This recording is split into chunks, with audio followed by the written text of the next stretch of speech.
Hi everyone, my name is Courtney and I publish under the pen names Lyra Parish and Kennedy Fox. Today is January 12th, 2018 and it is officially my 4-year publiversary of being a self-published author. It's basically all of these books and I'm missing 3, so just imagine 3 more books on top of this. I just realized I was missing those, so I'll show them all at another time. Since it is my 4-year publiversary, which happens to be 1,408 days and over 1 million words written, I thought that I would share with you 10 things that I learned during that time period. These are in no particular order, or maybe they are. Yeah, they're in order. So without further ado, let's go ahead and get started. Number 10, learn to be self-sufficient, but also know when to ask for help or to hire help. It's okay to do everything yourself at first, but eventually there will be a point in your career where you just can't do it all. There's not enough hours in the day. Even if you were a full-time author, there will be things that you just cannot get to. So you have to know when it's okay to do those things or when your time is better spent actually writing or paying someone else to take care of those items that you need to get off your task list. Number 9, get a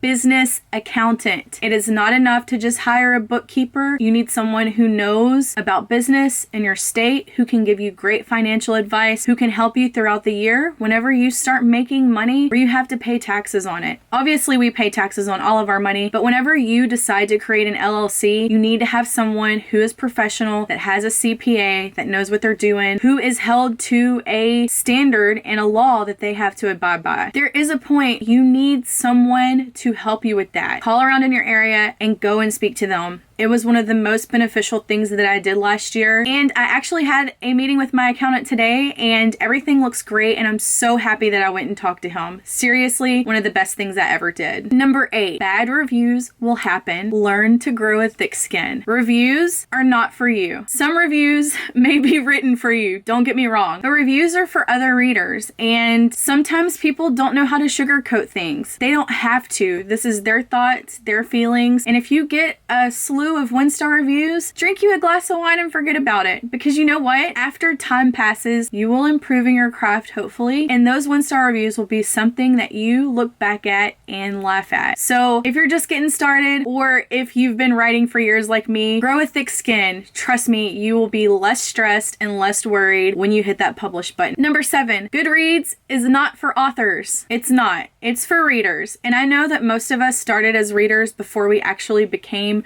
published authors, but that website, guys, it can be a pit full of terrible things. If you're curious, head on over there, go to the 1 stars, read them off, and then get off of that site. There are some mean girls on Goodreads. I have been on the other side of that, and now I think it's absolutely hilarious. But when I've published my first book and I got this review that was all gifts, that was like, nobody in real life says these things or these situations don't really happen, and I say those things in real life and those situations kind of really did happen to me, you just gotta laugh it off. It's hard. Sometimes those reviews strike you real deep. They cut real deep, and the gifts or GIFs or however you want to say it is just like pouring salt into that little author wound of yours. But it's okay. Bad reviews happen. Remember, we talked about number 8, bad reviews happen. Just remember, Goodreads is not for authors. It's for readers.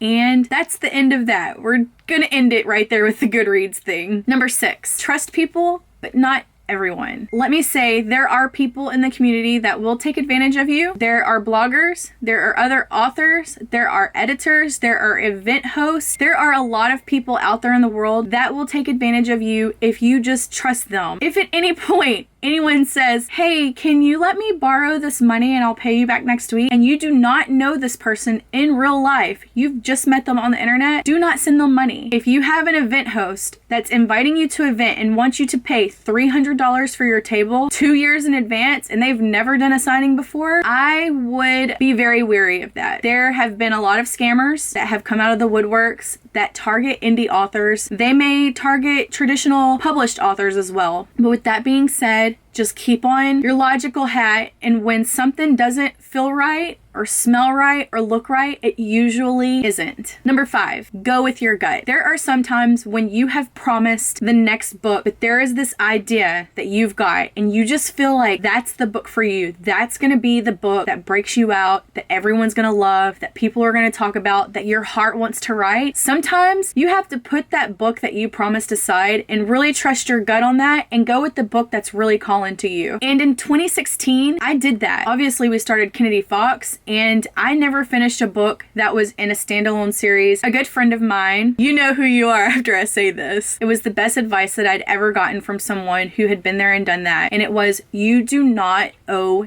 anyone anything. You do not. You can promise a book, but you don't owe anyone anything. You don't have to write that. And that's the honest truth. As an author, you have to write what your heart calls to you to write, or the words will be stilted, they'll be bland. It'll be a terrible book if you force yourself to write the entire thing. So go with your gut, go with your heart, write the book that you really want to write, and you can go back to that other stuff later, or you don't have to go back to it at all. It's whatever you want to do. As a self-published author, you are the CEO of your own company. So girl, rock it. Number 4, writing is one of those jobs that is very solitary. When I say that, it's kind of a lonely job. There are people on the internet, but when you're writing and you're focused, you are completely alone inside of your head. With that being said, it's very important to take care of yourself and your health. No amount of publishing books, or you've got this crazy goal and you want to release 10 books in 2018. If you don't take care of your health, get enough sleep, all those things that contribute to your overall health, take days off, come on, you'll get sick. And when you're sick, you don't want to write. So I think it's really important for people to take a step back, especially during deadlines. And this is something that I've got to constantly preach to myself, that my health comes first, because if I'm not healthy, then I can't continue on with this stream. Recoup every once in a while and try to be healthy, so then you can continue doing this for the rest of your life. Number 3, it's okay to say no. Recently, I had a huge Facebook post about this, about how I've learned over the last so many years to tell people no. If you don't have time to do something and someone asks you to do something for them, it's okay to say no. You don't owe them a reason either. Like I said, you don't owe anyone anything. It's okay to say no to somebody. If they want you to make teasers or beta read their book or do any of these things that are going to affect your own personal deadlines, your own personal goals, if it's going to stop you from making that finish line, it's okay to tell them, I can't do it. I'm sorry. I just don't have time. As I said before, there are people that will take advantage of you. Tell people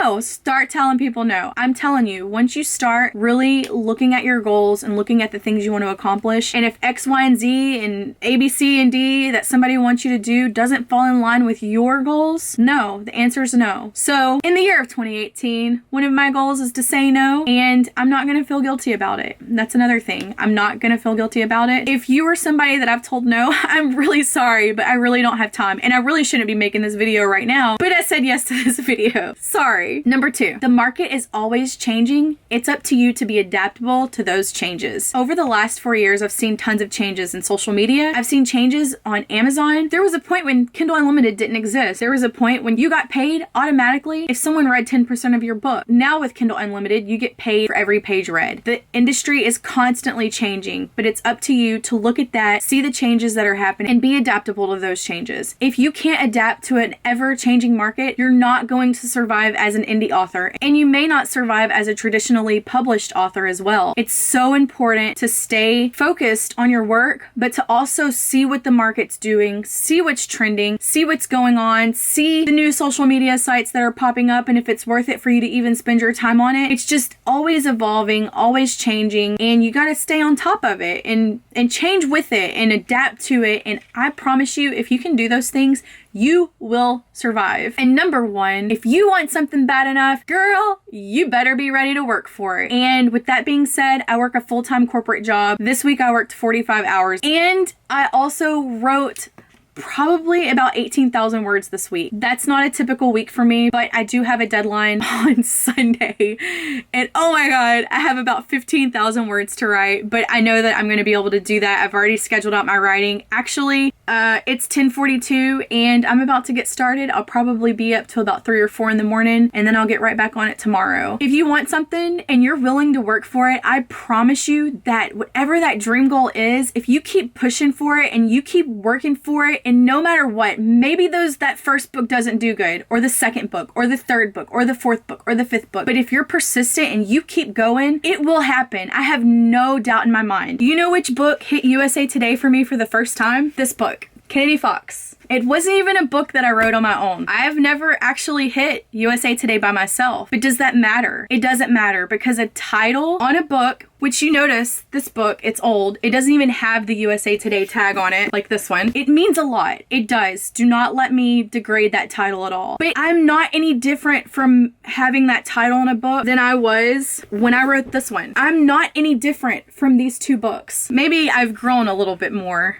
We'll say that. But as a person, in my thought process and how I plot books, those things have not changed. It's just all about timing. In the publishing world, I feel like it's all about timing. You have to have the right cover. You have to have good editing. You have to have a good blurb. You have to have good marketing. You have to have all these little components that all stack up for you to reach the people who will buy your book that will help you get that title. And if you're a new author, don't expect it out of the gate. I didn't make USA Today until my, what was it, 9th book? Was it number 9? I don't even remember how many books. Was it 8? Oh, till number 9. I didn't make USA Today until number 9, but number 9, number 10, number 11, and number 12 all hit USA Today. And I'm forever grateful for that, and I'm forever humbled by that. I just want to share that with y'all that, yeah, maybe you haven't made USA Today yet. That's okay, because you keep pushing and you keep working towards that, and you keep that shiny goal up there. And I promise you, the day that you make it and the day that you do it, it's going to taste so sweet, and you're gonna celebrate so hard, and you might actually cry. I know that a few tears like fell from my eyes, and then you move on. It's a title that can never be taken away from us. It will always be on top of our books. But even if we wouldn't have made that title, we would still be doing the same exact things that we're doing today. And I think that's really, really important. I got off on a tangent, but anyway, I'm pretty sure that I have text messages right now from Brooke, because we have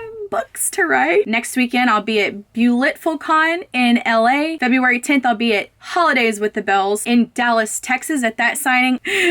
On March 10th, I'll be in Houston, Texas at the Books Are Bigger in Texas signing. And on October, it's the first weekend of October, I will be in Providence, Rhode Island at a signing there. The name of it, totally just, if y'all have any questions or anything, feel free to go ahead and leave them below. But I'm gonna get off of here. I've got 15,000 words to write. So I hope you all have a great weekend. I hope this was helpful, and I'll see you again in my next video. See you later. Bye.